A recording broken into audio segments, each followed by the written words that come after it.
Sidoarjo. Kemudian Magister Ilmu Komputer Universitas Muhammadiyah Gajah Mada tahun 2019 hingga 2014 dengan judul tesis Case-Based Reasoning menggunakan metode Quiz-Case Internet untuk penangguhan pertanyaan jawaban prosedur tugas akhir di grup jenjang sosial. Program Profesi Insinyur di Universitas Muhammadiyah Malang tahun 2019 hingga 2020. Sertifikasi yaitu sertifikasi dosen bidang studi teknik informatika tahun 2020. Penyelenggara Kementerian Pendidikan dan Kebudayaan. Kemudian Microsoft Office Specialist tahun 2018, penyelenggara Microsoft. Kemudian penelitian yang pernah dilakukan beliau yaitu pengembangan fitur literasi pengetahuan hukum pada aplikasi Madu Hukum 2020-2021. Knowledge Management Sistem Hukum Perdata bagi Masyarakat 2019-2020.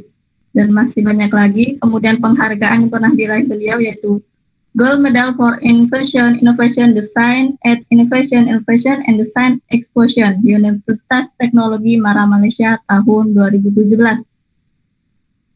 Juara 1 bidang teknologi, informasi dan komunikasi, Lomba Inovasi Teknologi Kota Malang, Badan Perencanaan Penelitian dan Pengembangan Kota Malang tahun 2017. Organisasi yang pernah diikuti yaitu anggota Institute of Electronic Agent. Yang kedua, pengurus Asosiasi Program Studi Informasi (APSI), Perguruan Tinggi Muhammadiyah ICSIA. Kemudian anggota International Association of Engineers. Kemudian pelatihan yang pernah beliau ikuti yaitu Quality Management System as Internal Audit tahun 2019. Kemudian Informatik Dr. Bootcamp tahun 2017 dan masih banyak lagi pelatihan pernah beliau ikuti. Kemudian hak atas kekayaan intelektual yaitu TPCAW, Sistem Pendeteksi dan Penanganan Dini pada Penyakit Sapi, 13 Juli 2019. Yang kedua yaitu Geomet CO, 31 Juli 2019. Kemudian Madu Hukum Masyarakat Peduli Hukum 26 Juni 2019 dan masih banyak lagi hak atas kekayaan intelektual yang dimiliki beliau. Baiklah, teman-teman sekalian, langsung saja untuk narasumber Bapak Gali Wasjaksono. Waktu dan tempat kami persilahkan. Baik, kepada Bapak terima Gali. kasih. Ya, terima kasih Mbak Eli, Mbak Moderator. Bismillahirrahmanirrahim. Assalamualaikum warahmatullahi wabarakatuh. Alhamdulillahirabbil alamin. Wassalatu wassalamu ala asrafil anbiya'i wal mursalin wa ala alihi wa sahbihi wa man tabi'ahum bi ihsanin ila yaumiddin, amma ba'du. Yang sama berbahagia para peserta di forum FDI ini ya, UKM FDI yang mengikuti kegiatan ini. Salam sehat semuanya, semoga senantiasa diberikan kekuatan dan kesehatan meskipun kita berada dalam situasi pandemi seperti saat ini. Mudah-mudahan tidak mengurangi dan tidak menyurutkan semangat serta kreativitas dan daya juang dari adik-adik sekalian. Sebelumnya saya mohon maaf ya, karena ternyata ada kegiatan yang molor. Jadi saya kebetulan juga adalah pendamping dari salah satu tim yang lolos pendanaan PKM di Fakultas Teknik. Dan tadi pagi sebenarnya harusnya jamnya jam 8.40 ya, tim saya presentasi. Tapi karena satu dan lain hal baru bisa dipresentasikan menjelang jam 9 sampai setengah 10, sehingga saya harus mundur kurang lebih setengah jam. Saya mohon maaf untuk itu. Mudah-mudahan tidak mengurangi jumlah peserta yang sudah gabung tadi ya. Waktu saya berapa lama, Mbak Eli? Nanti diberikan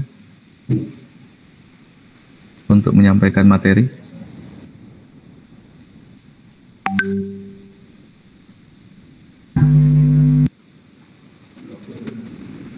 Atau yang lain mungkin tim yang lain silahkan. Di Pak 30 menit untuk penyampaian materi, 30 menit untuk tanya jawab. Baik. Terima kasih Mas Roy. Baik, saya sudah boleh share screen ini? Sudah di flow ya.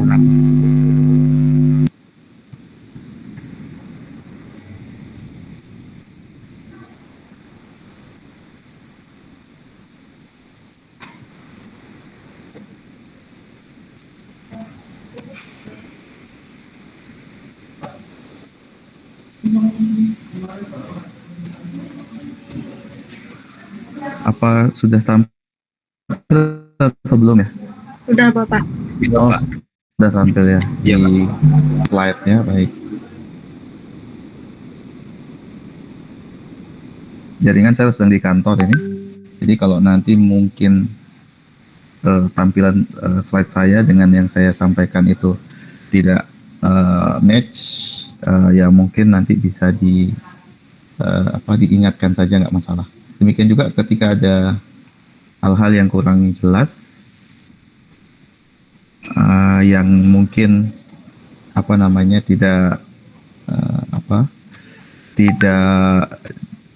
tidak jelas ya, kurang jelas, tidak jelas, tadi bisa ditanyakan. Bentar, ini sedang saya show slide-nya.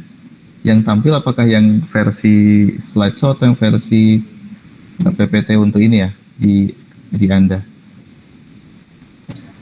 Versi PPT, Pak. Sama saya yang versi full slideshow ya, bukan yang ini ya, bukan yang yang untuk presenter.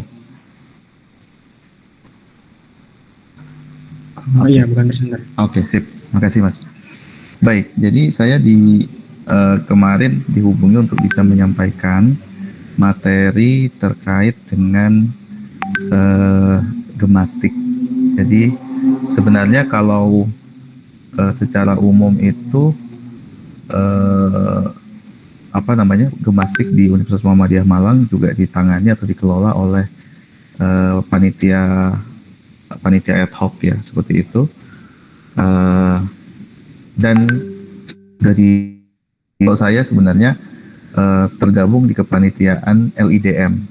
Mungkin juga Anda pernah mendengar tentang lomba inovasi digital mahasiswa. Nah, saya kebetulan kalau di LIDM sebagai wakil ketua untuk tim ad hoc ya, tim ad hoc penyelenggara penjaringan peserta. Sedangkan untuk gemastik selama ini memang saya sebagai pembimbing saja. Nah, saya coba untuk menjelaskan beberapa hal terkait dengan pelaksanaan kompetisi sesuai dengan best practice yang saya dapatkan ketika membimbing, tentunya ditambah juga dengan penjelasan-penjelasan tentang gemastik yang disampaikan oleh Pusat Prestasi Nasional, Puspesnas beberapa waktu yang lalu, sehingga slide-nya juga saya tidak, untuk menghindari asumsi saya dan interpretasi saya, maka saya gunakan slide yang digunakan juga pada saat sosialisasi gemastik. Kalau misalnya Anda juga ingin membandingkan sosialisasinya, tentunya Anda bisa juga mengakses di YouTube Pusat Prestasi Nasional. Jadi nanti Anda bisa dapat gambaran dari tim pusat, juga dari sisi saya sebagai best practice bagaimana penyelenggaraan atau pelaksanaan gemastik yang selama ini saya punya pengalaman lah gitu ya untuk membimbing. Oke. Nah, ini mungkin isi dari slide ini. Jadi tentang gemastiknya, kemudian penjelasan divisi-divisi dan seterusnya. Nah, gemastik tahun ini 2021 itu untuk buku pedomannya sudah disediakan, jadi nanti bisa Anda download dan pelajari. Mungkin selain PKM, gemastik termasuk yang panduannya itu cukup lengkap ya porsinya, proporsionalnya juga menjelaskan hal-hal yang mungkin selama ini nggak banyak ditanyakan ya oleh peserta, sehingga menurut saya cukup lengkap. Selain PKM yang tentunya sudah sangat paling lengkap ya dari sisi panduan atau pedoman. Kemudian gemastik kali ini adalah gemastik yang ke-14. Jadi sudah 14 tahun ya diselenggarakan. Dari yang pertama dulu di Telkom University sampai yang terakhir kemarin tahun 2020 kembali dilaksanakan di Telkom University tapi secara daring. Nah, setahu saya UMM itu mulai mengikuti gemastik itu kalau tidak salah mulai gemastik 5 atau gemastik 4 ya. Pastinya saya agak lupa. Tapi mulai gemastik 5 itu mulai diikuti. Kalau tidak salah dulu di ITS atau di ITB ya, saya lupa. Kemudian berturut-turut sampai dengan gemastik terakhir 2020, gemastik ke-13 itu juga diikuti oleh tim-tim dari UMM. Jadi kita bukan pemain baru sebenarnya di gemastik. Hanya saja memang dari sisi jumlah peserta biasanya yang tidak terlalu banyak ya. Seperti tahun kemarin itu juga tidak begitu banyak. Nah, yang membedakan mungkin dari tahun-tahun sebelumnya itu adalah proses pelaksanaan. Mulai tahun 2020 karena terjadinya pandemi, maka pelaksanaannya dilaksanakan secara full daring ya. Dari babak awal, babak penyisihan sampai dengan babak final itu dilaksanakan secara daring. Nah, saya sempat merasakan 2 kali gemastik yang dilakukan secara luring, yaitu saya sempat membimbing atau mendampingi tim finalis di gemastik tahun 2018 dan gemastik tahun 2019. 2018 di ITS dan 2019 di Telkom University. Nah, itu yang membedakan. Selainnya kurang lebih hampir sama dan juga atmosfernya saya rasa juga tetap sama ya. Meskipun daring kita juga tetap merasakan bagaimana kompetisi yang sengit ya, di antara tim-tim peserta gemastik. Nah, melalui gemastik ini juga diharapkan ada solusi yang efisien dan efektif untuk mahasiswa ya, dalam tentunya di tahun-tahun ini kaitannya pasti akan sangat erat dengan pandemi COVID-19. Secara hukum saya rasa tidak perlu saya jelaskan. Tujuannya ada 5. Jadi tujuan pertama dari penyelenggaraan gemastik ini supaya kita menjadi bangsa yang menguasai teknologi informasi atau teknologi informasi dan komunikasi atau TIK. Juga untuk menyongsong revolusi industri 4.0 dan society era society 5.0. Kemudian juga menjadi media bagi mahasiswa untuk terus berkarya khususnya di bidang pengembangan TIK.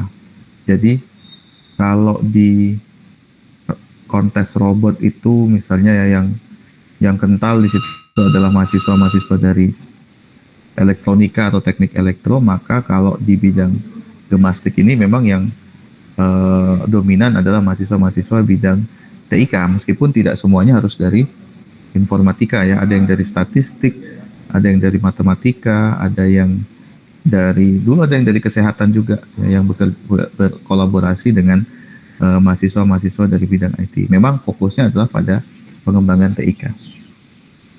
Kemudian meningkatkan kepedulian kesadaran mahasiswa menjadi sarana pendukung terciptanya inovasi teknologi, dan juga di tahun kemarin itu diidentikan dengan penanganan dan bantuan di masa pandemi COVID-19, sehingga tidak bisa dilepaskan bagaimana peran TIK dalam gemastik ini untuk menyelesaikan permasalahan-permasalahan yang timbul akibat pandemi COVID-19.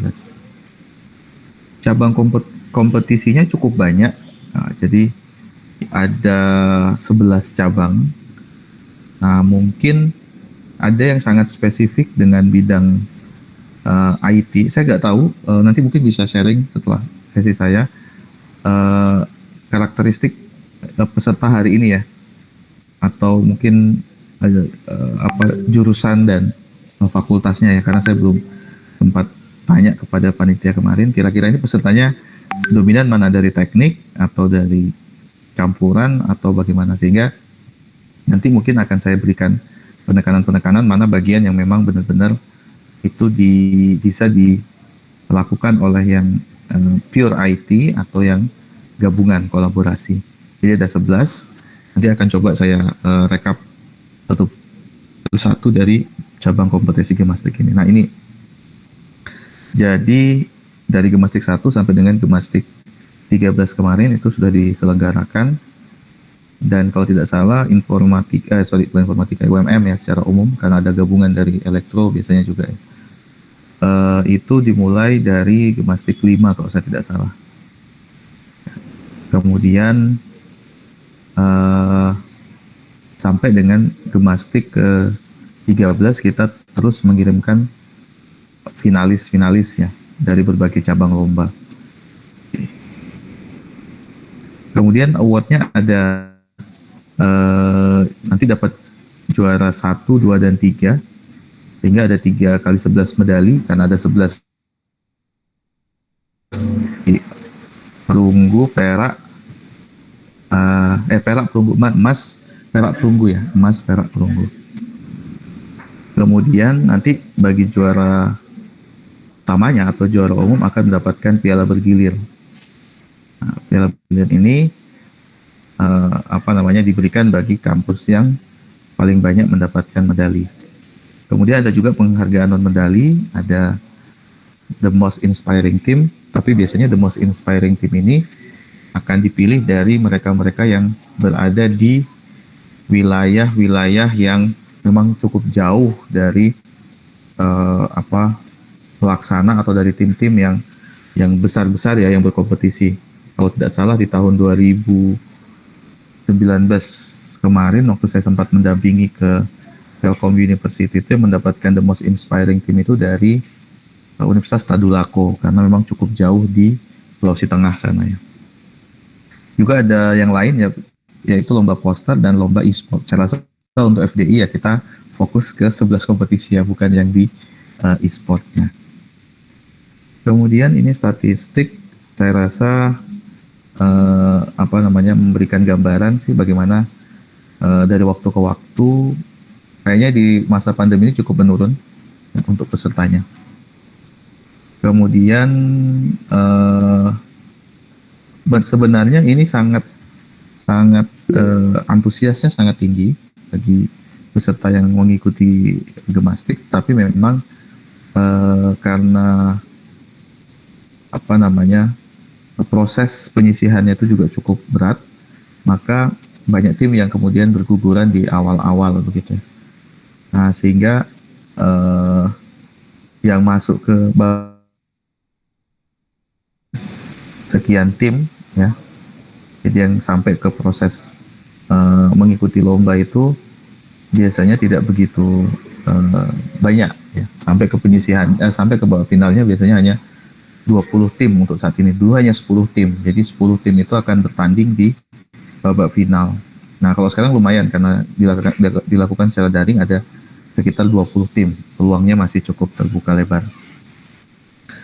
Nah, ini tahun 2020 kemarin UMM itu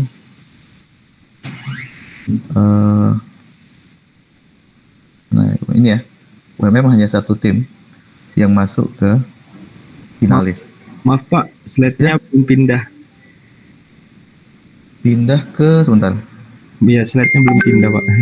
Masih di yang mana? Di sini di statistik? Di awal Pak. Dari tadi di awal Pak, di slide 1. Oh sebentar ya. Iya Pak. Dari awal tidak pindah-pindah? Iya Bapak. Aduh, mohon maaf ya. Saya ya gitu ya, langsung diingatkan saja ya nanti ya. Kalau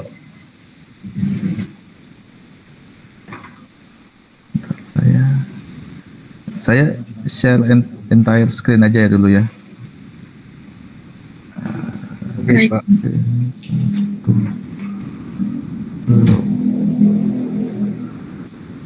Ini apa sudah tampil slide-nya?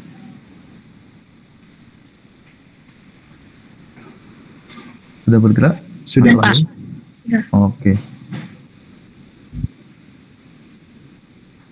Sudah bergerak ya? Iya, Pak. Oke. Baik. Ini kondisi tadi, di mana UMM mengirimkan satu finalis di tahun 2020. Nah, ini kepesertaannya di tahun 2020 itu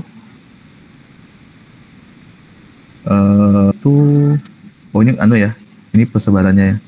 Jadi kalau di babak final itu jumlah totalnya ada 20 sekarang. Kalau dulu hanya 10 jumlah finalis. Jadi hanya 10 tim. Sekarang 20, lumayan banyak. Jadi ini bisa kita jadikan sebagai peluang kita untuk bisa berkompetisi di babak final nantinya. Jadi target kita ya Pak, harusnya kan finalis dan juara. Ini tahun 2019. Nah, ini yang saya ceritakan ada The Most Inspiring Team.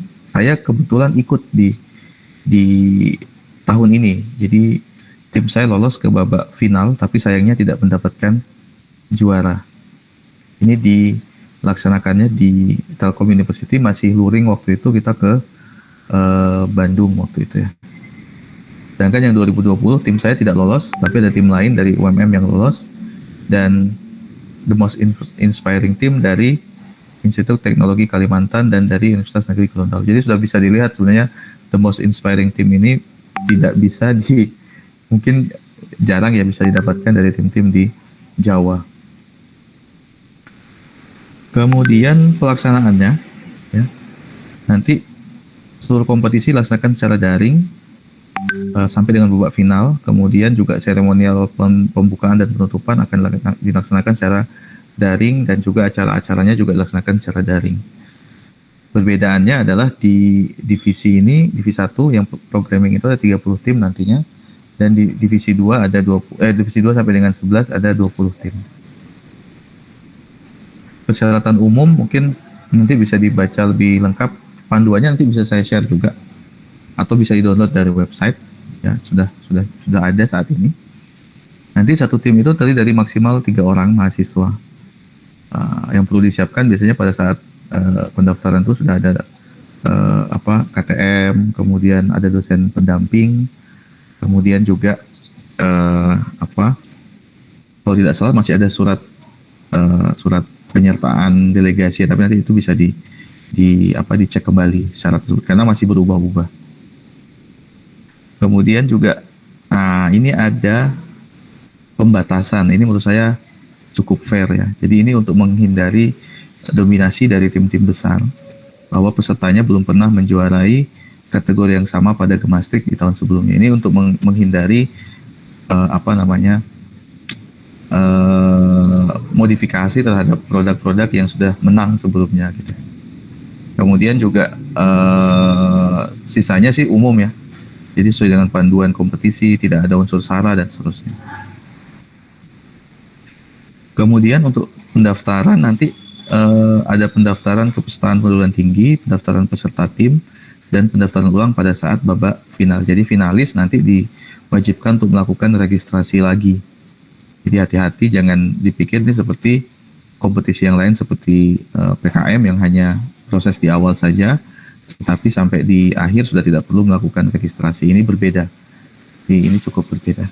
Apakah slide saya berganti atau masih di awal lagi? Sudah berganti. Sudah ganti. Oke, makasih. Pendaftaran saya rasa nanti bisa dibaca. Ini pendaftaran tim. Untuk jadwal, batas akhir untuk pendaftaran tim itu sampai dengan 15 Juli 2021. Ya, jadi masih ada waktu mungkin hampir 3 mingguan ya. 3 minggu atau 4 minggu lah ya untuk bisa mendaftar. Kemudian untuk penguploadan proposal itu waktunya yang hampir mepet dengan pendaftaran tim, yaitu 29 Juli. Jadi bagi adik-adik sekalian yang akan mengikuti kompetisi Gemastik ini, diharapkan pada waktu mendaftar timnya sudah terbentuk, ya sudah siap-siap membuat proposal. Dan yang cukup membedakan sebenarnya memang ada kategori-kategori ya. Jadi kalau seperti pengalaman saya yang pengembangan perangkat lunak ini, di tahap proposal itu meskipun masih proposal, tetapi sudah ada hasil ya sekian persen. Dan itu nanti juga ditunjukkan melalui video. Jadi itu mungkin challenge-nya ya di Gemastik, bahwa meskipun tahapnya masih proposal, tetapi sudah ada wujud paling tidak prototipenya itu sekian persen. Kalau di PKM kan proposal ya proposal saja gitu ya.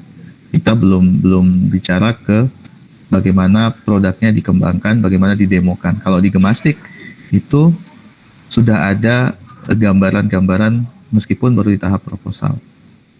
Nah, detailnya untuk lanjutannya bisa dilihat pada catatan atau juga nanti bisa dilihat pada timeline di masing-masing kompetisi. Nah, ini yang pertama divisi pemrograman.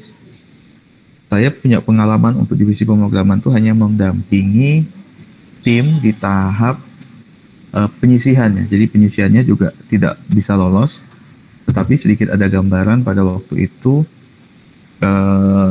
nanti ada semacam pemanasan.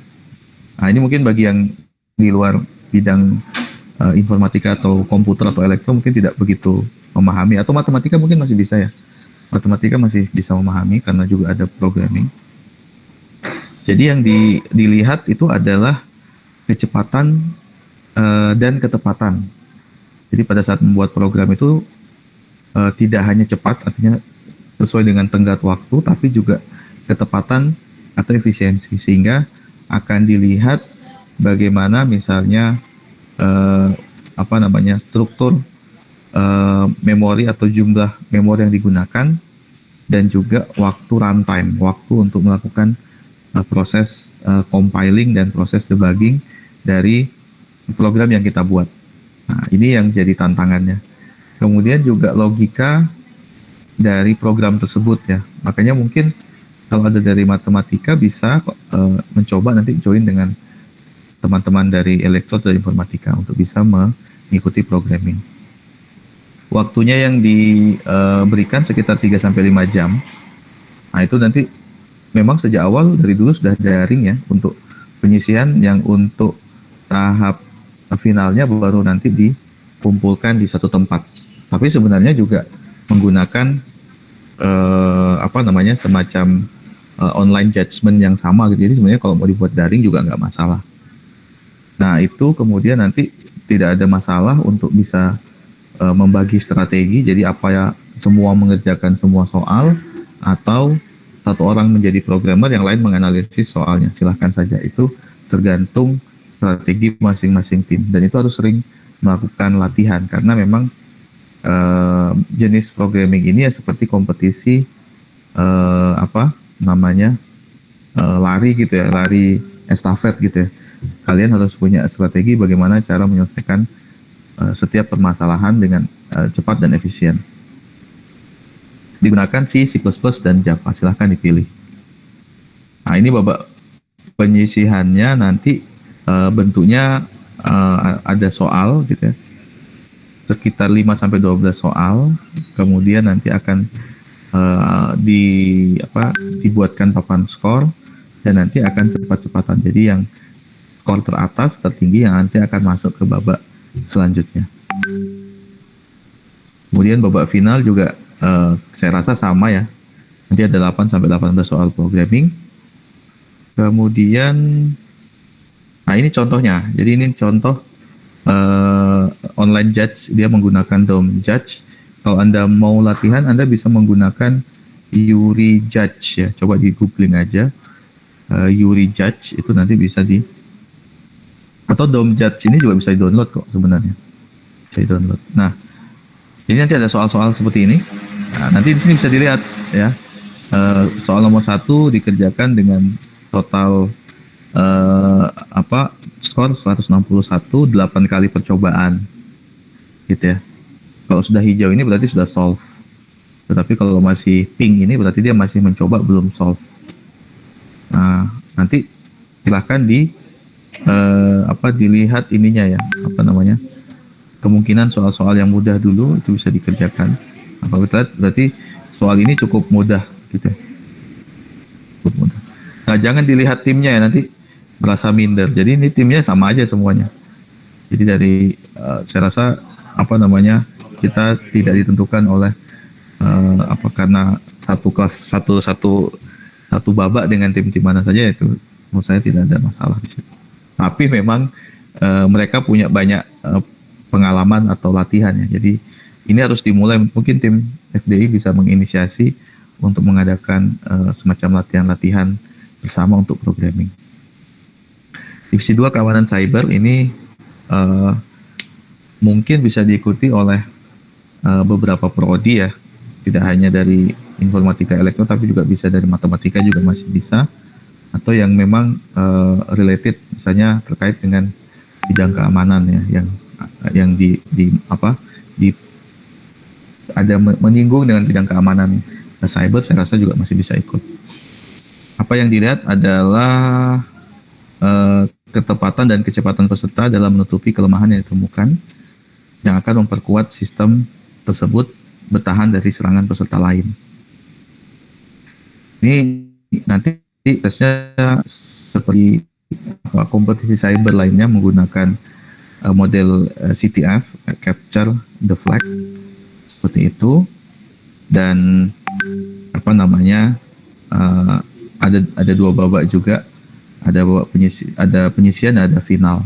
Jadi ini format penyisiannya menggunakan CTF, Capture the Flag, di mana dengan ada skenario keamanan dan mencari data khusus atau flag dengan cara melakukan eksploitasi celah keamanan dan atau mencari informasi yang terkait dengan keamanan datanya yang sudah disiapkan.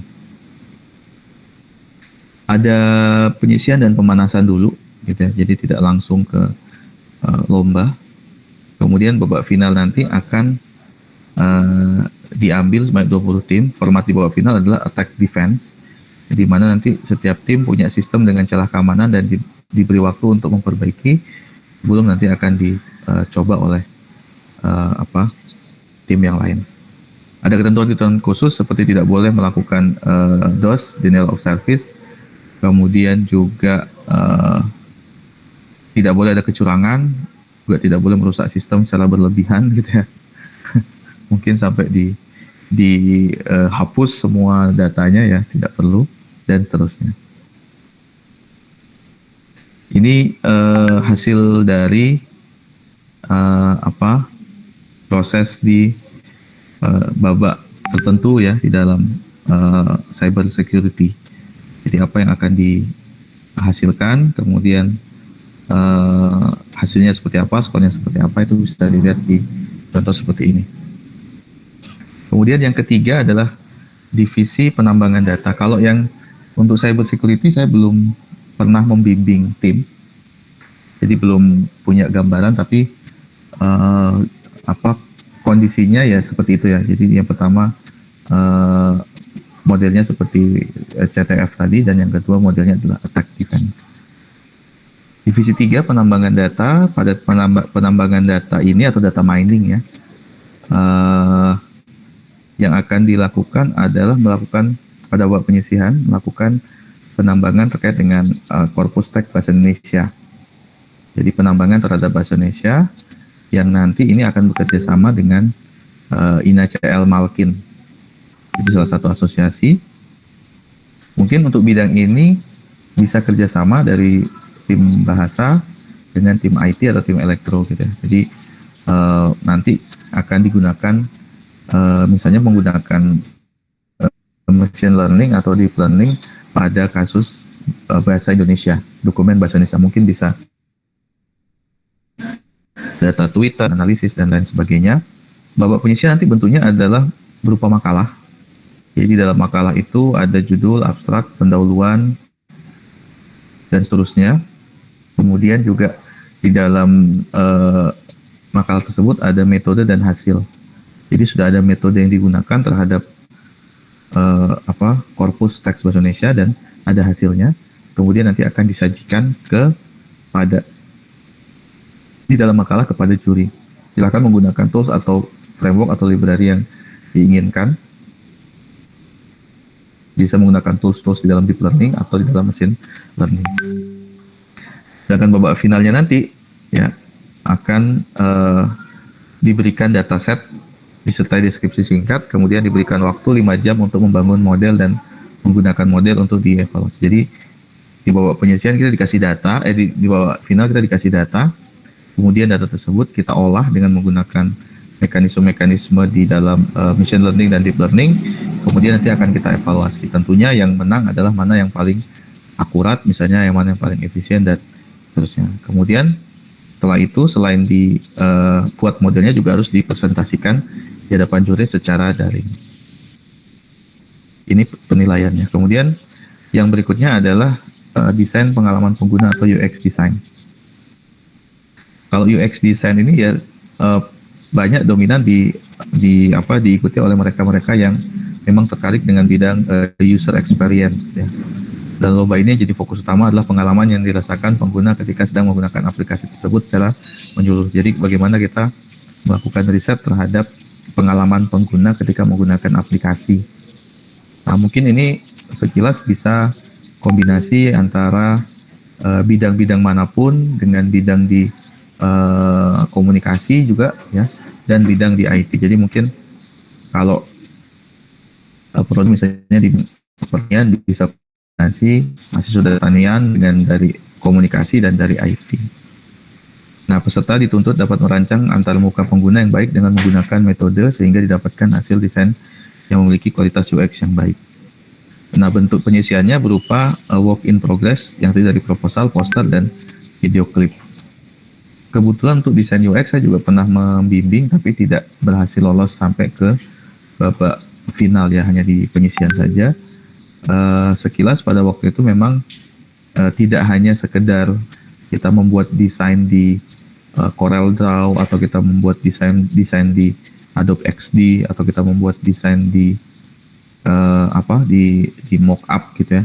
Tetapi juga ada teori-teori di dalam user experience yang harus kita implementasikan. Nah, itu yang biasanya masih kurang di mahasiswa ya. Jadi memang Anda meskipun misalnya mahir di dalam penggunaan media media seperti Corel Draw misalnya atau Adobe XD, tapi kan dari sisi UX-nya tentu ada teori yang harus kita implementasikannya. Nah, kemudian ada riset-riset yang harus dilakukan. Itu yang biasanya yang masih kurang dari mahasiswa kita, sehingga perlu untuk ditingkatkan di bagian tersebut. Babak final nanti berupa hasil akhir, berupa laporan akhir, prototype, video klip, dan file presentasi. Kemudian divisi animasi. Nah, divisi animasi ini yang membuat animasi dengan tema yang sudah ditentukan, jadi ada temanya. Kemudian juga animasinya dapat dibuat dengan model kartun, realistik, stylized, dan juga kombinasinya. Kemudian ada tokoh-tokohnya dan seterusnya. Ini mungkin bisa gabungan ya dari komunikasi, pendidikan, atau bahkan kalau yang detail-detail itu malah lebih bagus kalau lintas prodi ya. Jadi kalau misalnya di bidang itu yang menguasai misalnya di komunikasi, kemudian hanya dari komunikasi saja, saya rasa malah tidak kaya konten ya. Mungkin yang paling kuat juga bisa diikutkan dari teman-teman di prodi yang lain, sehingga secara filosofi dari misalnya dari tokohnya, penokohannya itu bisa dapat karena memang bidangnya gitu ya. Nanti pemodelannya atau karya kreasi animasinya baru melibatkan teman-teman dari komunikasi atau dari informatika atau dari elektro dan lain sebagainya. Itu babak penyisian. Babak final juga nanti kurang lebih sama.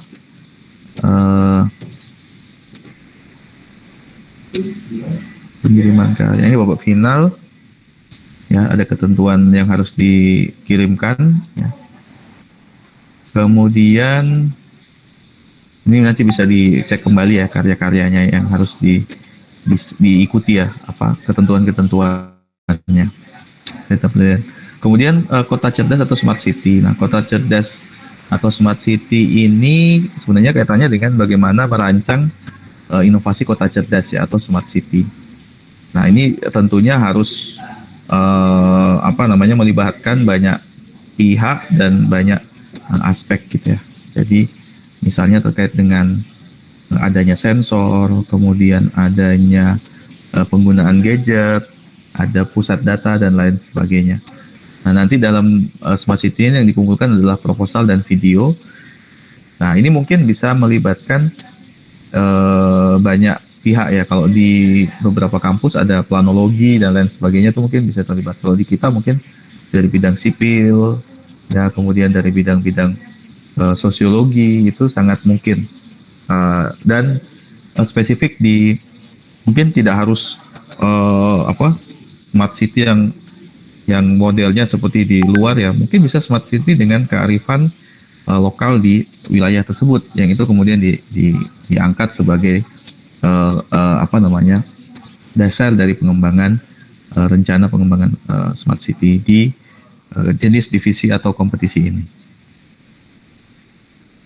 Kemudian nanti pasti hasilnya berupa presentasi ya, karena kalau di bidang ini kita hanya mungkin membuat rancangan tetapi tidak sampai mengimplementasikan dalam bentuk yang jadi seperti smart city gitu ya. Jadi masih berupa rancangan. Kemudian ada divisi karya tulis ilmiah atau TIK, ini ICT paper. Nah, ini mungkin agak mirip dengan yang lain ya, jadi seperti PKMAI gitu ya, atau yang lomba karya tulis yang lain. Jadi bagaimana kita menuliskan ide-ide kita dalam bentuk karya tulis, dan ini nanti tetap kaitannya dengan bidang TIK.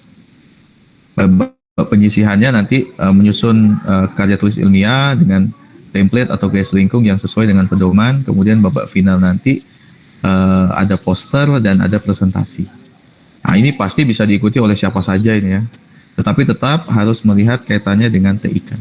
Saya rasa semakin kolaboratif antara tim TIK dengan tim lain itu semakin kaya ya. Kita tentunya akan semakin punya perspektif yang berbeda-beda, misalnya dari sudut pandang PAI ke TIK, dari sudut pandang FIKES ke TIK, FK ke TIK, itu harusnya lebih kaya dibandingkan hanya TIK saja atau hanya masing-masing saja. Jadi bisa saling melengkapi.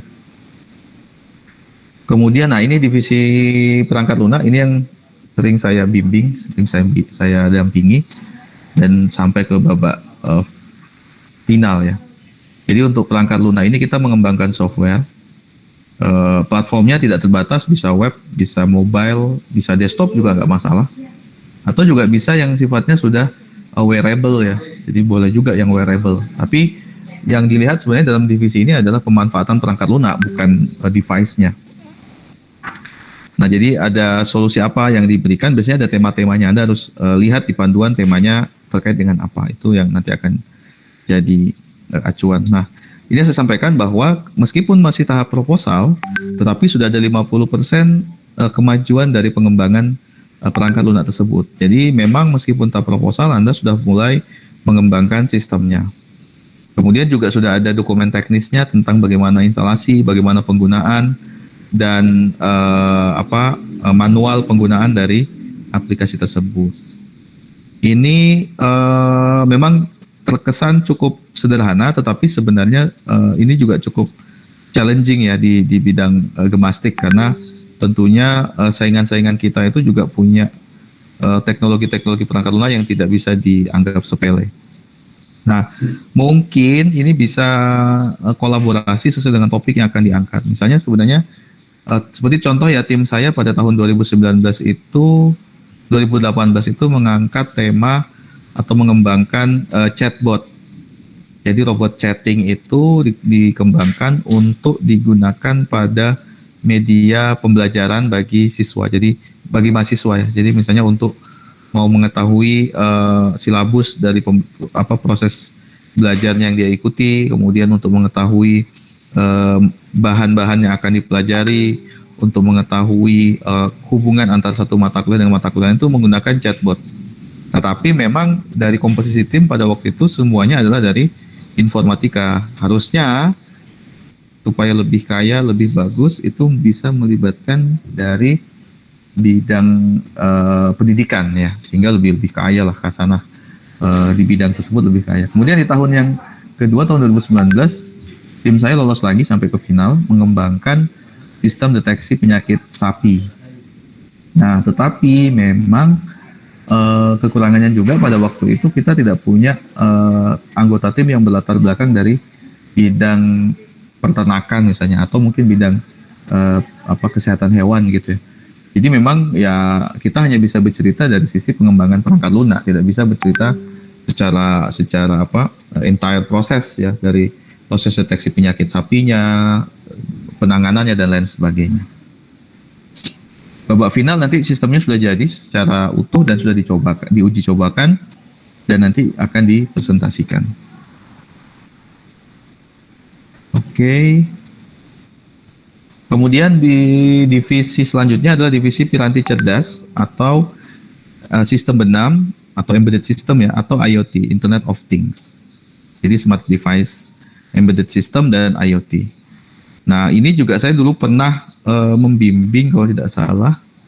Kami coba membuat sistem seperti greenhouse pada waktu itu ya, sekitar tahun 2017 atau 2016 kalau tidak salah, di mana memang waktu itu ya greenhouse yang berteknologi itu masih belum banyak gitu. Hanya kita buat, tapi tidak sampai ke final kalau tidak salah. Nah, gambarannya seperti itu. Kita membuat IoT yang nanti di dalamnya ada kecerdasan buatan, kemudian juga bisa embed, misalnya buat smart house, buat smart farming gitu ya. Kemudian buat apalagi urban farming misalnya yang menggunakan model IoT, kemudian juga bisa yang lain-lain ya, tidak hanya di bidang pertanian, di bidang di bidang pertanian, di bidang sehari-hari gitu ya, tapi juga bisa di bidang kesehatan, di bidang pendidikan, pokoknya di seluruh bidang kehidupan ini yang di mana di situ bisa dilakukan integrasi dengan IoT, itu bisa kita usulkan. Dan salah satunya di dalamnya juga ada sensor-sensor yang nanti akan digunakan. Oke, jadi ada algoritma kecerdasan buatannya, ada piranti yang digunakan dan seterusnya. Kemudian babak final mempresentasikan karya di bidang piranti cerdas tadi. Saya percepat ya karena sudah hampir ini. Kemudian yang berikutnya aplikasi permainan, ini game ya, game development. Nah, di Gemastik juga memfasilitasi kita untuk bisa mengikuti kompetisi yang pengembangan game. Jadi bukan main game ya, tapi pengembangan game. Pengembangan game ini nanti ada temanya, yaitu edukasi etika berlalu lintas kepada anak-anak. Berarti kita membuat game untuk bagaimana mengedukasi anak-anak ketika berlalu lintas, ada etikanya. Kemudian edukasi pengembangan diri untuk anak berkebutuhan khusus dan edukasi untuk kecintaan pada seni dan budaya Nusantara. Sekilas ini seperti gamifikasi mungkin ya, karena prosesnya sudah dilakukan, tetapi mungkin bentuknya kurang menarik sehingga perlu kita ubah menjadi bentuk game. Nah, ini tentunya harus sudah dibuat juga ya. Jadi kalau meskipun masih bentuk proposal, tetapi sudah ada gambaran bagaimana permainannya dijalankan. Sudah ada storyboardnya, tokohnya sudah ada. Kalau misalnya itu RPG gitu ya, sudah ada penokohan dan skenario-nya sudah ada. Kalau itu strategi, sudah ada skenario-nya, sudah ada jalan ceritanya dan lain sebagainya, itu sudah diceritakan. Bahkan sudah ada demo aplikasinya. Ya, jadi misalnya terinspirasi dari PUBG misalnya gitu, tapi bukan tembak-tembakannya. Untuk edukasi pembelajaran anak berkebutuhan khusus misalnya. Atau terinspirasi dari Pokemon Go ya, untuk saat berlalu lintas, itu bisa dilakukan. Tetapi memang butuh effort ya, karena nanti di masa pandemi kan tentunya kita waktu mencobanya dan lain-lain itu juga cukup kesulitan. Babak final nanti akan mempresentasikan video dan produknya. Kemudian yang agak mungkin ini spesifik di bidang-bidang tertentu seperti di ekonomi dan lain sebagainya adalah bisnis TIK. Jadi pada bidang ini nanti akan ada pengembangan model bisnis dengan produk TIK. Ya, jadi mungkin bisa produk startup, bisa fintech, bisa crowdsourcing, crowdfunding dan lain sebagainya, itu yang akan coba dikembangkan. Ya, kemudian nanti di dalamnya ada penyeleksian ide bisnis, kemudian ada rencana bisnis dan lain sebagainya, dan proyeksi bisnis dalam bentuk MVP, minimum viable product. Dan juga ada metodenya ya, misalnya kalian akan menggunakan metode learn startup atau metode yang lain, itu juga harus disampaikan metodenya. Nanti yang dibuat adalah executive summary, business plan, dan video MVP. Kemudian nanti untuk babak final ada MVP dan ada elevator pitch. Jadi sampai ke tahap pitching. Sampai ke tahap pitching. Meskipun tentunya sebelumnya ya pastinya sudah kita prediksi, sudah ada survei-survei dan lain sebagainya. Jadi ini memang pure sangat erat kaitannya dengan bidang teknopreneur ya, kalau di bidang teknologi itu teknopreneur. Itu saya rasa untuk divisi-divisi yang bisa saya jelaskan. Jadi secara umum memang ada yang spesifik ya, misalnya kayak pemrograman, kemudian apalagi tadi cyber security itu spesifik ya di bidang keilmuan tertentu. Meskipun kalau programan saya rasa selain dari yang saya sebutkan tadi juga ada dari matematika ya, kalau di kita kan ada matematika bisa join. Tapi kalau yang cyber security kayaknya memang kalau ada yang dari luar prodinya berarti memang dia passionnya di bidang security ya, hanya untuk cyber security. Tapi tidak diajarkan di perkuliahan. Sedangkan yang lainnya seperti mulai dari pengembangan perangkat lunak dan sebelumnya ya, itu sudah bisa diikuti oleh berbagai lintas prodi sampai dengan yang paling akhir tadi pengembangan bisnis TIK. Saya rasa itu mungkin kita bisa lebih banyak diskusi ya mungkin ya terkait dengan pelaksanaan atau mungkin ada ide-ide dan lain sebagainya, silahkan. Juga kalau misalnya ada yang butuh pendampingan, kebetulan saya untuk gemastik seingat saya belum ada yang saya bimbing, ya bisalah kita nanti saya bantu. Atau kalau sudah ada pembimbingnya ya nanti kita bisa sharing-sharing saja. Saya rasa itu saya kembalikan ke Mbak Eli sebagai moderator, silahkan. Baik, terima kasih.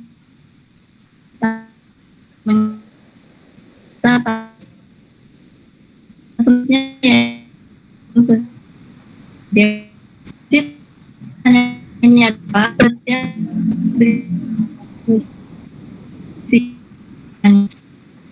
Itu ingin audio atau bisa juga kolom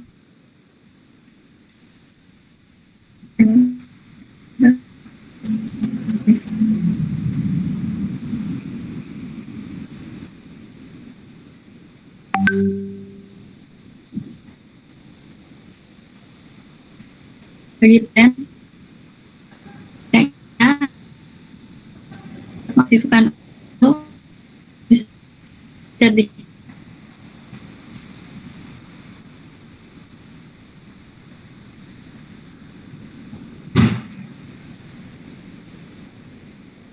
Halo, apakah di saya saja yang agak kurang terdengar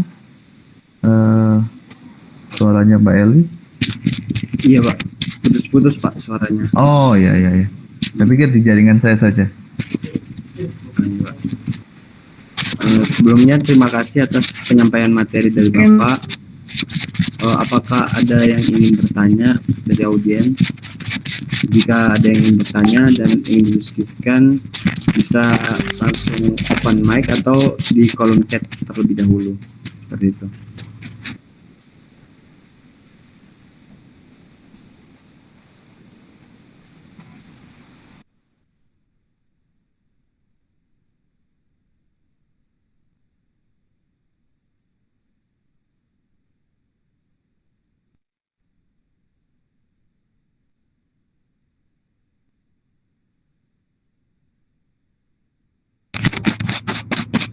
Apakah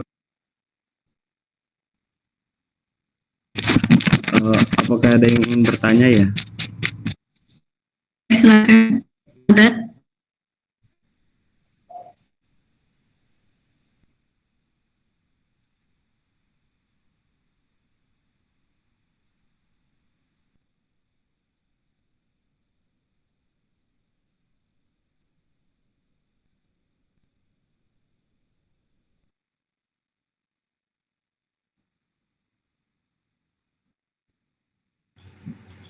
Izin bertanya moderator. Baik Mas. Ya. Sebelumnya, Assalamualaikum warahmatullahi wabarakatuh. Perkenalkan, nama saya Pugu dari jurusan Teknik Sipil. Nah, tadi kan udah dijelaskan sama Pak Gali ya tentang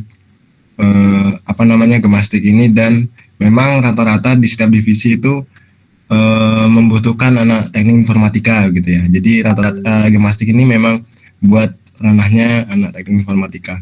Nah, yang saya tanyakan, menurut Bapak divisi apa aja sih yang bisa, dan mungkin buat anak-anak jurusan lain gitu loh selain teknik informatika gitu. Baik, terima kasih Mas Pugu.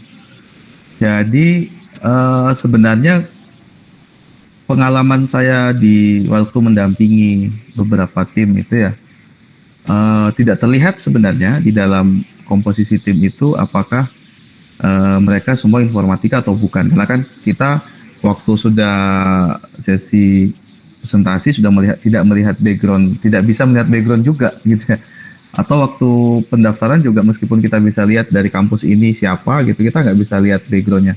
Even itu di YouTube ketika mereka buat video, kalau misalnya adik-adik sekalian melakukan searching tim juara gemastik misalnya 2020 gitu ya, kita juga nggak bisa tahu mereka itu latar belakang prodinya apa gitu ya.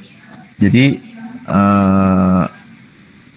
sebenarnya tidak bisa diketahui pertama gitu ya.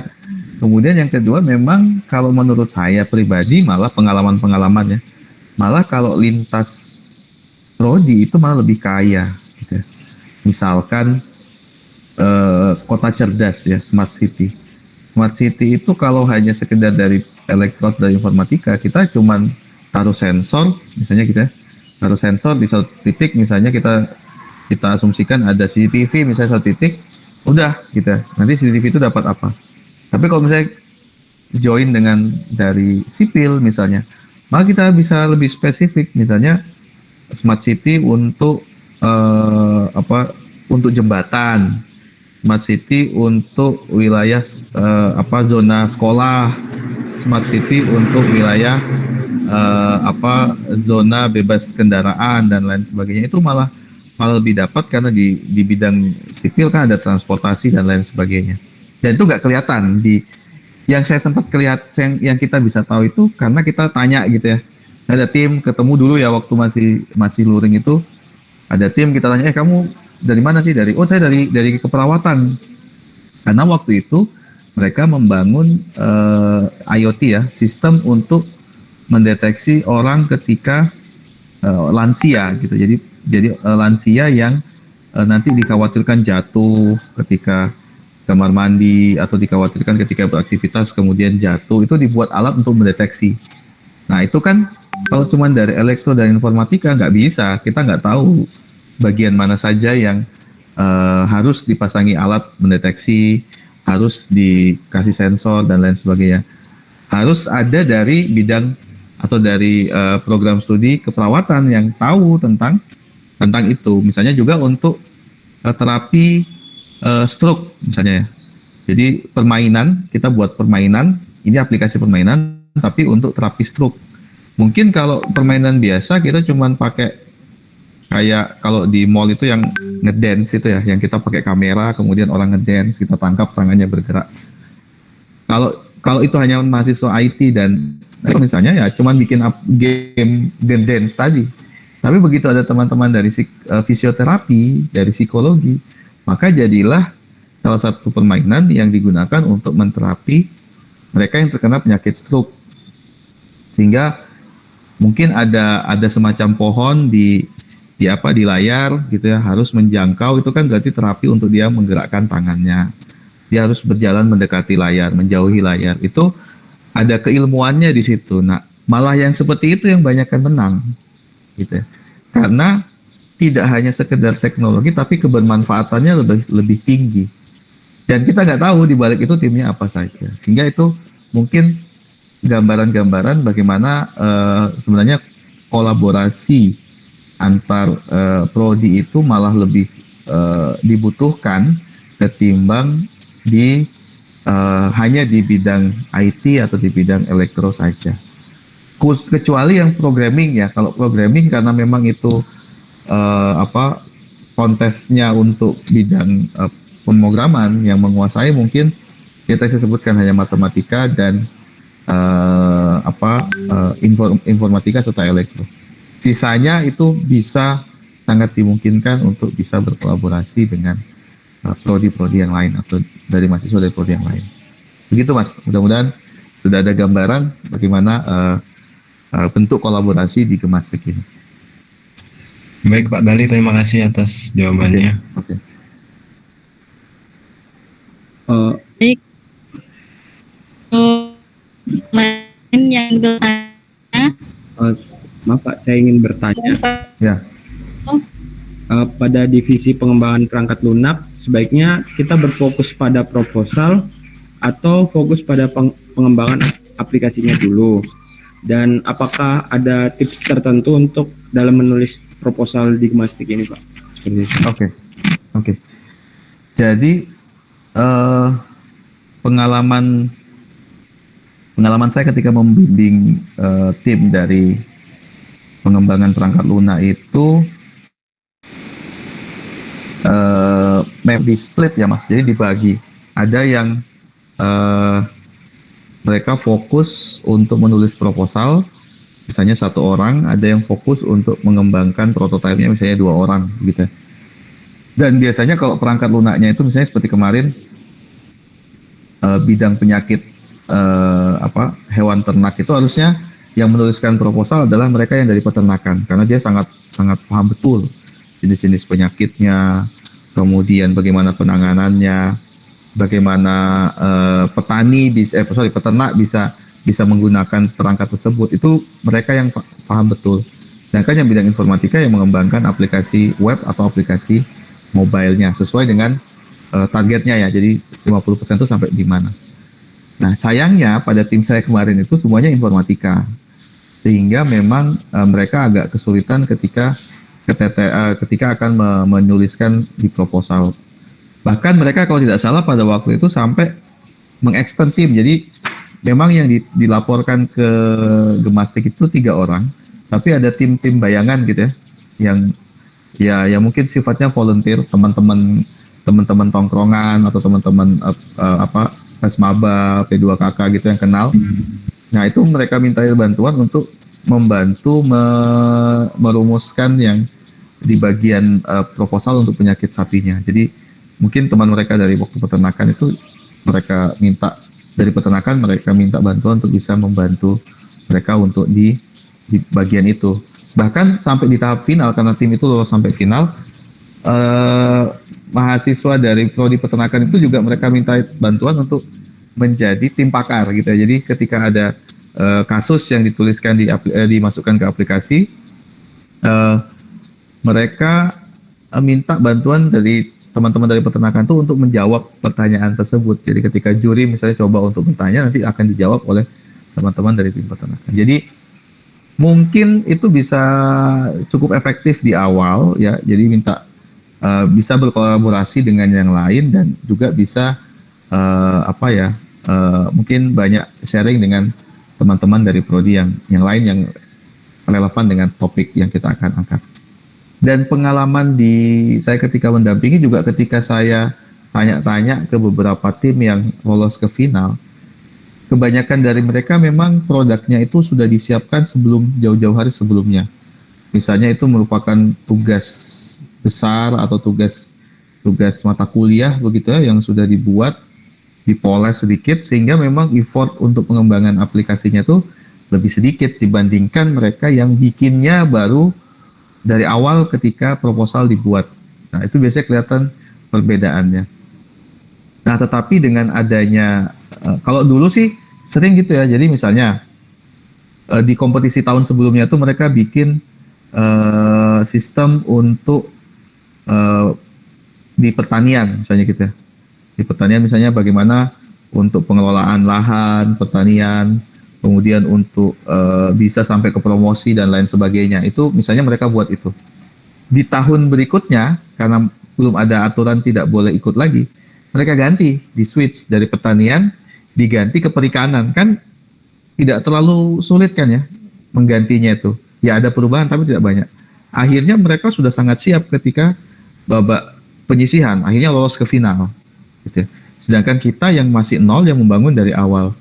Beruntungnya ada kewajiban bahwa mereka yang sudah pernah juara di tahapan sebelumnya itu tidak bisa mengikuti lagi di tahun berikutnya. Sehingga paling tidak ya peserta yang kemarin sudah ikut itu tidak ikut lagi. Tapi saya menduga tetap hasil riset-riset mereka yang sudah ada itu diturunkan kepada junior-junior mereka untuk bisa mengikuti lagi di tahap selanjutnya. Jadi memang menurut saya forum-forum seperti ini ya yang digagas adanya FD ini sangat perlu, sangat penting bagi kita untuk memperbanyak portfolio mahasiswa. Jadi menurut saya nggak masalah nanti ketika di Gemastik ternyata nggak lolos, kita bisa pindah ke LIDM. Ini ada LIDM loh, Lomba Inovasi Digital Mahasiswa. Sudah tutup sayangnya di tanggal 26 kemarin. Tapi kalau menurut saya sih tidak masalah nanti portofolionya bisa kita ikutkan lagi di yang lainnya begitu ya. Atau juga bisa dari event-event yang lokal yang ada di Malang misalnya yang ada lomba karya tulis, ada lomba-lomba yang lain yang itu bisa kita kumpulkan, kita remake lagi, kemudian kita bisa ikut sertakan selama belum jadi juara ya, selama belum jadi juara. Jadi menurut saya itu tips ya untuk kita bisa nanti lolos sampai ke tahap final. Mudah-mudahan bisa menjawab Mas Roy. Ya, baik Pak, terima kasih banyak Pak.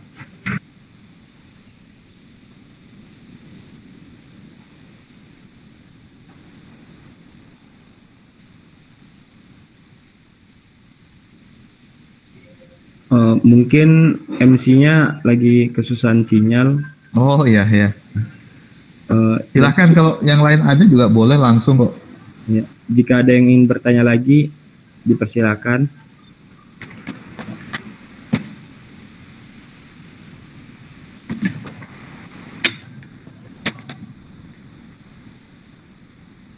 Cuman Ini anggotanya banyak dari mana saja Mas? Ini ada Angba Pak, anggota baru. Oh baik. Campuran Pak. Oh baik.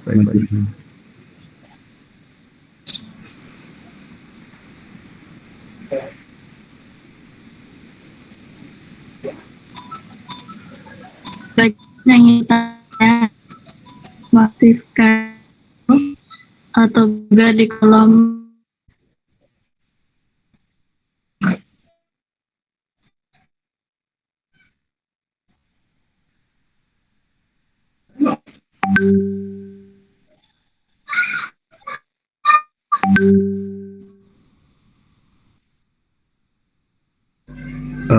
dipersilakan jika ingin ada yang bertanya lagi.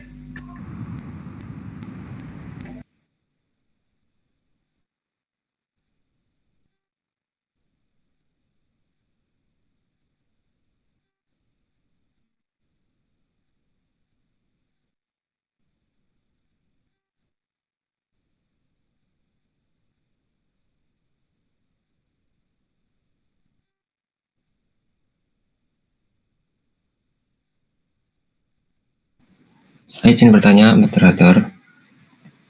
Oh, baik Mas. Silakan. Perkenalkan, nama saya Hadi Purnomo dari Teknik Elektro.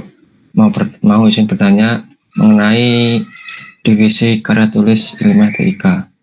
Nah, dalam divisi tersebut kan kita untuk membuat artikel ilmiah. Nah, dalam artikel ilmiah tersebut, apakah kita sebagai pengikut lomba itu harus memiliki kayak prototipe atau harus melakukan studi kasus tertentu yang mengenai yang ada hubungannya dengan TIK, atau kita menuangkan ide-ide atau proyeksi ke depan dalam bentuk komprehensif seperti PKMGT.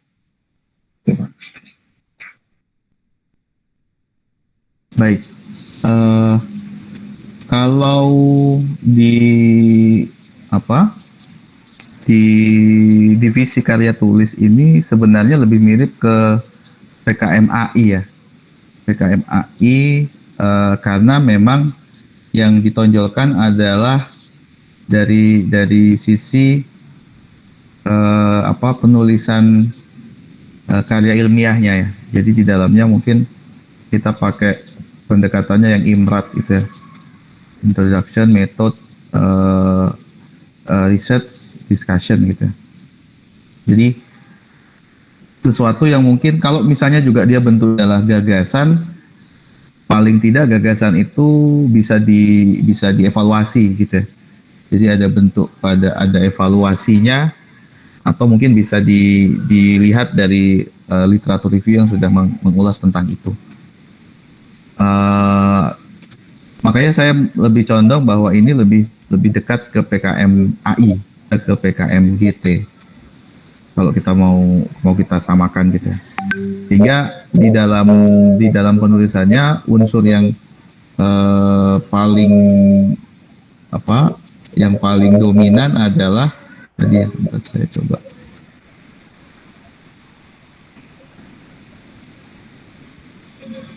Share screen lagi.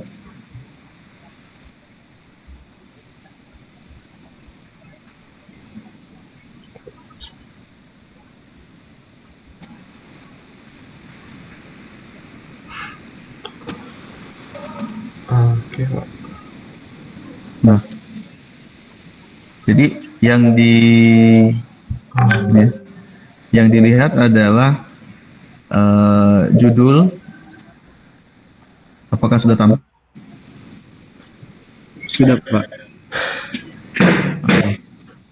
Yang dilihat di sini adalah judul, kemudian abstrak, pendahuluan, tujuan, metode, hasil, kesimpulan, dan daftar pustaka. Ya kan nanti babak final itu ada presentasi kan dari karyanya. Jadi kalau di sini memang ini seperti research report gitu ya. Bukan seperti GT. Kalau GT kan kita punya fenomena, kemudian kita mau selesaikan fenomena tersebut dengan cara sesuatu berdasarkan pada literatur yang ada. Oh, ini bisa diselesaikan dengan cara apa? Nah, kalau di sini ya kayak research report. Saya punya saya punya masalah gitu ya. Misalnya masalahnya itu bagaimana mendeteksi berita negatif terkait dengan vaksin COVID-19 misalnya gitu, atau sentimen negatif terhadap vaksin COVID-19 dari misalnya Twitter misalnya gitu. Nah, saya mengusulkan ada metode apa yang saya gunakan di dalam riset saya tersebut, kemudian nanti saya uji dengan apa. Misalnya saya pakai machine learning misalnya ya, menggunakan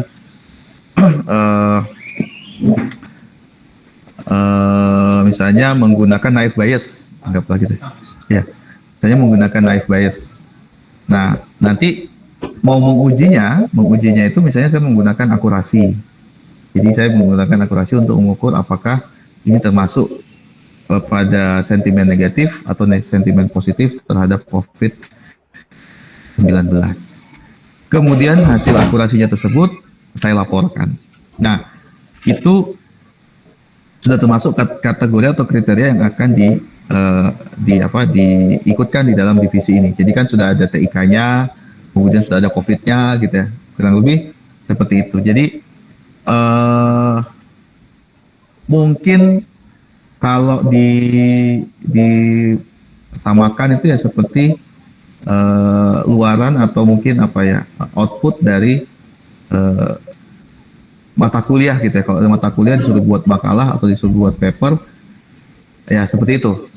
kemiripannya dengan karya ilmiah yang ada di dalam Gemastik ini. Mudah-mudahan bisa dipahami ya Mas. Ya, baik Pak. Terima kasih. Oke.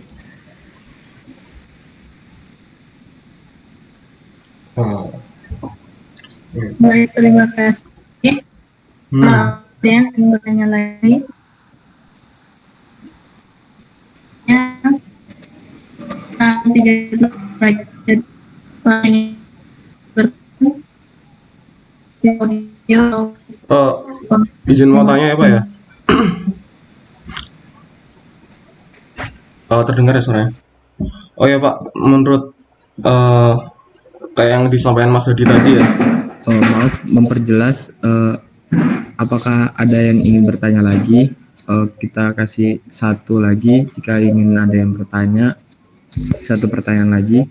Jika ada yang ingin bertanya, bisa langsung ketik di kolom chat atau ngomong langsung, seperti itu. halo. Oke, mungkin saya sambil nunggu yang bertanya. Sudah tahu informasi penjaringan Gemastiknya ya, teman-teman dari FPD ya? Jadi penjaringan Gemastiknya melalui link apa, itu sudah tahu belum? Halo. Mohon maaf, belum, Pak. Belum Pak. Oh, belum ya? Jadi ada flyernya, nanti saya kirim melalui siapa ya flyernya?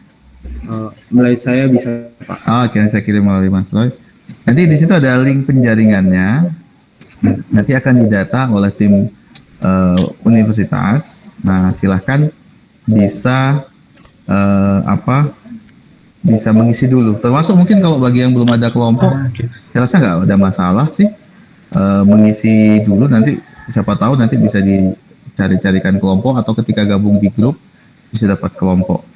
Atau mungkin bagi yang punya ada ide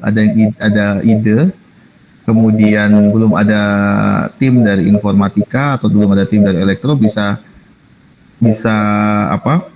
kasih info ke saya mungkin melalui Mas Roy ya. Saya punya ide gini, mau bikin ini tapi saya nggak punya teman-teman dari informatika, itu gimana cara untuk menghubungkannya, itu nanti bisa saya hubungkan. Atau saya mau bikin ini Pak tapi nggak punya dosen pembimbing, nanti kalau sesuai dengan bidang saya bisa saya dampingi gitu ya. Atau nanti juga bisa kita limpahkan ke teman-teman, ke Bapak Ibu dosen yang menjadi tim ad hoc di grup Gemastik. Itu. Jadi kalau menurut saya ini kesempatan yang yang sangat langka, kita bisa punya forum, kemudian kita bisa diskusi. Nah nanti tindak lanjutnya bisa dilakukan. Gemastik ini sama bergengsinya menurut saya dengan PKM ya, sama bergengsinya. Kenapa? Karena di dalamnya juga ada kampus-kampus yang cukup besar seperti UI, UGM, ITS, ITB, dan kalau di Gemastik memang yang akan sangat ditonjolkan adalah kita lakukan. Saya mohon maaf ya kalau di PKM itu kadang pada saat presentasi itu yang banyak itu ya semacam saya ngomongnya agak nggak enak, semacam gimmick gitu ya kalau di presentasinya. Tapi kalau di Gemastik memang kita benar-benar to the point. Saya mau nyampaikan ini ya langsung pada poin tersebut. Itu kalau kalian ingin mencari sparring yang tidak terlalu berat sebenarnya di LIDM. Mungkin tahun depan FDI bisa mengagendakan untuk diskusi LIDM. Ya itu tim-timnya yang ikut masih, karena LIDM baru tahun ketiga. Lomba Inovasi Digital Mahasiswa itu baru tahun ketiga. Pesertanya juga belum yang besar-besar, ya masih banyak kampus-kampus kecil yang ikut. Kalau Gemastik karena sudah lama, sudah terbentuk gitu ya, divisinya atau liganya itu sudah liga primer lah gitu ya. Jadi kalau kita mau join di Gemastik itu memang effortnya cukup besar. Kalau yang LIDM masih kampus-kampus kecil-kecil gitu ya. Jadi nanti kita bisa coba lagi. Mungkin itu sedikit informasi terkait dengan penjaringan yang ada di kampus ya. Nanti saya kirim flyernya ke Mas Roy ya Mas ya. Iya, baik Pak. Terima kasih banyak Pak.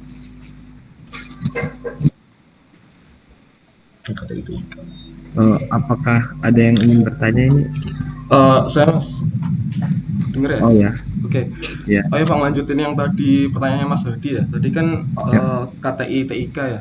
Itu kalau menurut Bapak apakah ada topik-topik seperti apa yang mungkin bisa diangkat buat jadi referensi ide, atau mungkin ada penilaian khusus buat topik-topik yang update, atau mungkin temanya udah ditentuin barangkali? Oke, bentar saya bukakan panduannya dulu ya, karena di situ tidak detail. Bentar.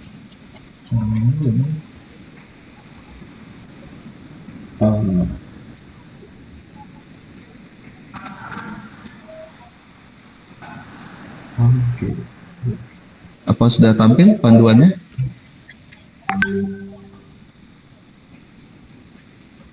Sudah Pak. Oke. Jadi kalau untuk yang TIK, ke 36.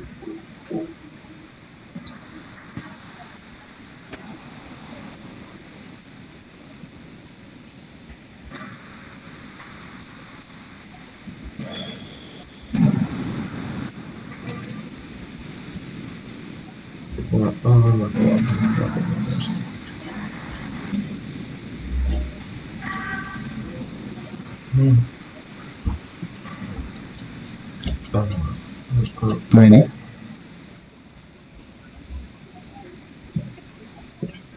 Di sini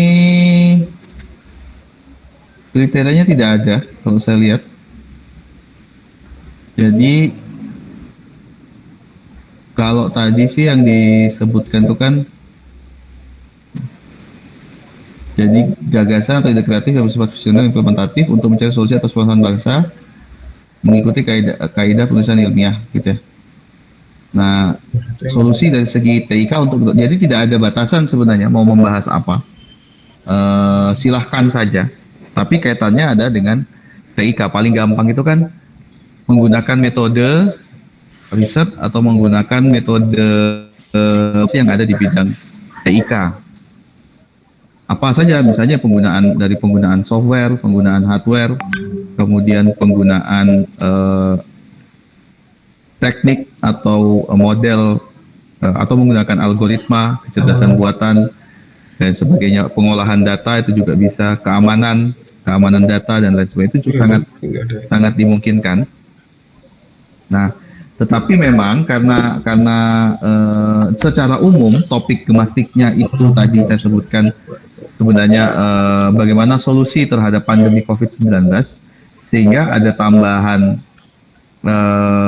topik lagi selain dia memang topik misalnya adalah TIK, adalah bagaimana TIK bisa menyelesaikan permasalahan di bidang atau dalam kaitannya dengan pandemi COVID-19 ini.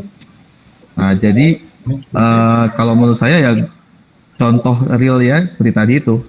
Jadi misalnya bagaimana deteksi sentimen negatif terhadap vaksin COVID-19, deteksi hoax terkait dengan vaksin COVID-19, kemudian misalnya terkait dengan pemulihan ekonomi bagi UMKM terdampak COVID-19, edukasi bagi masyarakat pedesaan terkait dengan COVID-19 dengan menggunakan media TIK, kemudian terkait dengan kesehatan ya, mungkin kalau dari teman-teman dari bidang kesehatan, dari FK, dari Fikes, mungkin ya pemanfaatan TIK di bidang-bidang tersebut, misalnya untuk pendeteksian atau untuk pengolahan informasi yang terkait dengan kesehatan di bidang TIK, dengan menggunakan TIK. Kemarin ada misalnya deteksi COVID dari scan foto toraks misalnya gitu ya, atau deteksi dari oxygen rate.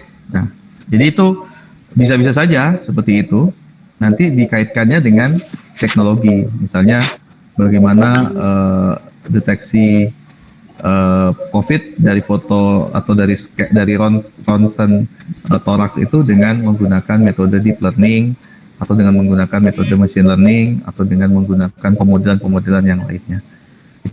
Itu sangat bisa kalau dikaitkan dengan itu. Mungkin sedikit gambaran dari saya, karena juga perspektif saya kan perspektif informatika ya. Jadi mungkin kalau ada yang mau menggabungkan dari perspektif yang lain, itu lebih kaya lagi gitu. Kalau saya kan hanya sepengetahuan saya dari perspektif informatika, berarti lebih banyak ke metode yang digunakan. Mungkin ada juga lebih banyak ke bidang lain tapi diimplementasikan dalam TIK. Mungkin itu gambarannya. Baik Pak, terima kasih. Baik. Dikit lagi Pak, mungkin Nah, kalau misalkan kayak tadi kan mungkin itu ya Pak, bisa pakai salah satu konsep atau metode tertentu ya, misalnya kayak di informatika tadi. Nah itu kalau misalkan untuk menyelesaikan permasalahan tertentu itu apakah nanti perlu diuji atau bagaimana Pak? kalau di hasil dan pembahasan sebenarnya ada analisisnya ya. Jadi ada analisisnya bagaimana paling tidak efektivitas solusi atau bagaimana akurasi solusi. Gitu ya. Jadi mungkin diujikan tidak pada skala real ya. Misalnya ini harus ke pasien yang terkena COVID, tidak. Jadi misalnya kita ambil dari dataset. Contohnya saya dapat dataset di internet misalnya ya, ronsen dada atau toraksnya dari pasien COVID, terus sudah diidentifikasi ini COVID, ini enggak. Maka ketika model saya berhasil mengidentifikasi 100% benar terdeteksi pasien COVID itu adalah yang benar pasien COVID dan yang bukan pasien COVID adalah yang benar bukan pasien COVID, ya sudah selesai. Tidak harus sampai kita ke rumah sakit untuk benar-benar meronsen dan lain sebagainya. Jadi bisa seperti itu. Atau kalau tadi sentimen tadi cukup mungkin kalau ada data di sumber data ya yang sudah mengelompokkan ini sentimen negatif terhadap COVID, ini sentimen positif, ya sudah, setelah kita berhasil mendeteksi bahwa sentimen negatif dan positifnya benar, maka selesai. Jadi mungkin skala ujinya skala lab saja, tidak harus sampai ke implementasi di masyarakat begitu.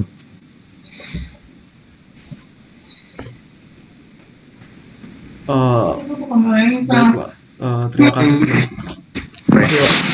Ya. Oke.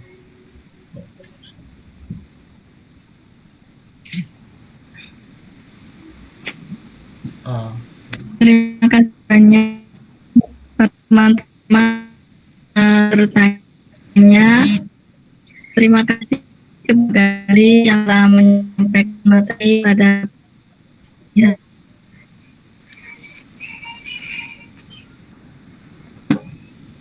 Dan Baik, terima kasih juga.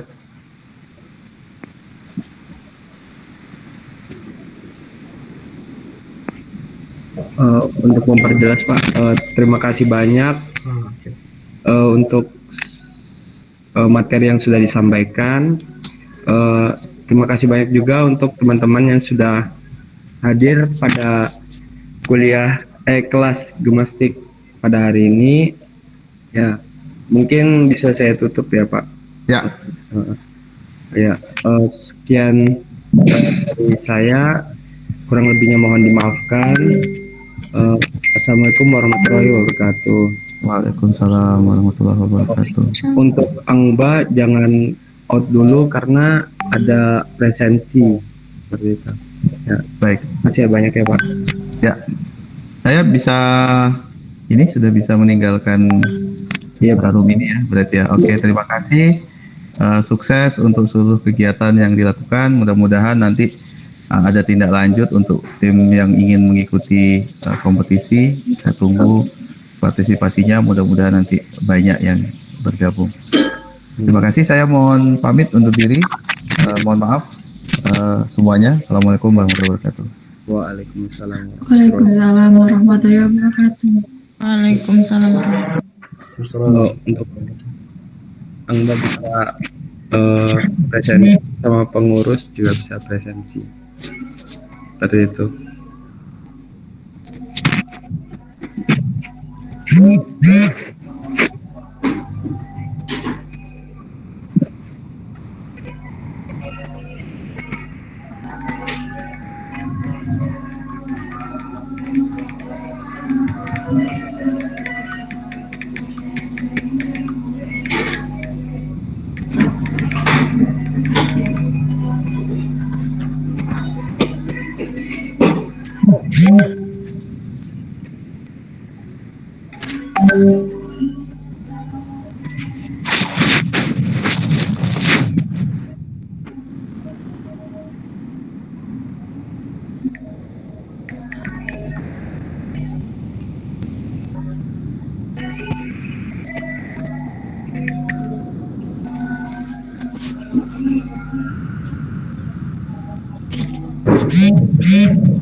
Yo, cek cek. Ya Mas, masuk. Informasikan bagi pengurus nanti jangan lupa ya hadir rapat progres. Oke. Nanti sore ya Mas. Ya. Baik. Pengumuman aja buat yang sudah presensi dan mengisi post-test, boleh meninggalkan rumah. Masuk sebentar nggak apa-apa ya Roy? Oh iya, nggak apa-apa. Boleh. Oke, untuk teman-teman anggota baru kan masih ada di sini nih yang masih di Malang. Nanti nih ada kegiatan ngopi jam 5 sore di Kopi Mona ya teman-teman anggota baru bisa ya menyempatkan hadir hitung-hitungan silaturahmi sama teman-teman pengurus semuanya. Terima kasih. Ya, sama Mas. Sekian, Assalamualaikum warahmatullahi wabarakatuh. Misalnya.